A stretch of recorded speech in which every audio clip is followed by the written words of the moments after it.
Da oltre un anno e precisamente dalla riunione del 26 settembre del 2016 si attende lo storno dei fondi dall'Assessorato regionale Territorio e Ambiente alla Protezione Civile regionale, che a sua volta deve poi realizzare il bando per cercare gli esperti europei che dovranno redigere il progetto di mitigazione del rischio idrogeologico del colle sul quale sorge la cattedrale San Gerlando di Agrigento. Per realizzare il bando servono più di 1.800.000 euro, soldi che ci sono visto che rientrano nei 5 milioni di euro deliberati dalla Giunta regionale del 24 luglio 2012. Soldi però che fino allo scorso 20 settembre sono stati ancora una volta richiesti dalla Protezione Civile regionale all'assessorato. Il 9 ottobre scorso però l'assessorato Territorio e Ambiente della Regione ha fatto sapere che il Dipartimento regionale della Protezione Civile non è tra i beneficiari individuati e pertanto non risulta possibile trasferire le somme.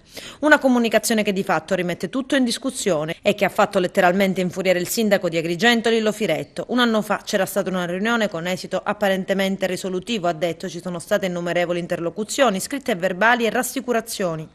Adesso le strutture regionali sembrano rimettere in discussione ancora una volta la soluzione che consentirebbe l'avvio dell'iter per intervenire sul colle di Girgenti. È inspiegabile, appare inoltre inammissibile che in un arco di tempo considerevole non si riesca a individuare una soluzione praticabile per un problema tecnico che è stato sviscerato sotto ogni necessario profilo. Anzi, la soluzione individuata e formalizzata è stata rimessa in discussione ancora una volta in assenza di fatti nuovi, conclude Firetto.